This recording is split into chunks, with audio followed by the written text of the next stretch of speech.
No matter how good your classroom management skills are, children will test their limits. It's just what we do. Adults test limits too. Do you ever think about how fast can I go on this road? Oh, can I go 5 miles an hour over the limit? Can I go 10 miles an hour over the speed limit? We all test limits.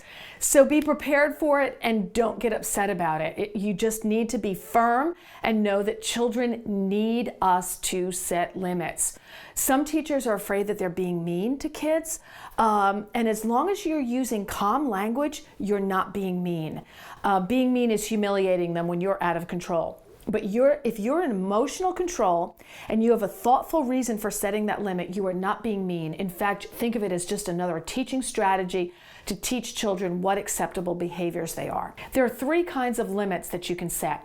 So let's go over each one of them. The first one is taking materials away. If you've taught the children how to use materials, you've given lots of positive feedback, and you're sure that they know how to use them, and yet you still have children that are not using the materials properly, then you need to take them away. This might happen, for example, with a personal whiteboard, that the children are drawing patterns on it, or they're not using the markers correctly. So you need to set a limit. What's critical in setting limits is your tone of voice. Keep it neutral and calm. So you want to say something like, Maria, I've noticed that you're not using the whiteboard the way we need to use them for the lesson. So we need to take it away from you today, and you're going to have to use your notebook. Tomorrow we'll try again and see if you can remember how to use it properly. Short, sweet, matter of fact, do not argue. If the child argues back with you, ignore them, walk away, go on to your lesson. Don't give them the opportunity to fight back, and don't give in. Harden your heart. This is for their good. They need to learn those limits. The second limit is non-participation. Imagine you've got the children working in groups and everyone's working well, but one child won't share, or he's jumping in, or he's saying mean things. Again, it's very appropriate to say you can't participate. And once again, it needs to be done in a neutral way. Daniel, I've noticed that you're having a lot of trouble getting along with the other kids. You're going to work by yourself today, and tomorrow we'll see if you can work again. I'm going to go over with you some of the behaviors that you need, and make sure you do that. Reteach what he needs to do so you're sure he knows how to participate. Now, a caveat to this non-participation is that you can't let a child feel left out. So even though you're setting this limit, it has to be for minor things.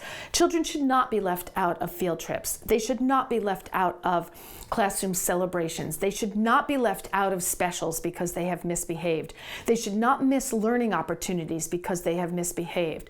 All of those things require you to build community better, to teach procedures better, or to work on individual school success skills. So especially consider step 3 if you've got children who are really unable to participate in a lot of activities. Use this very sparingly.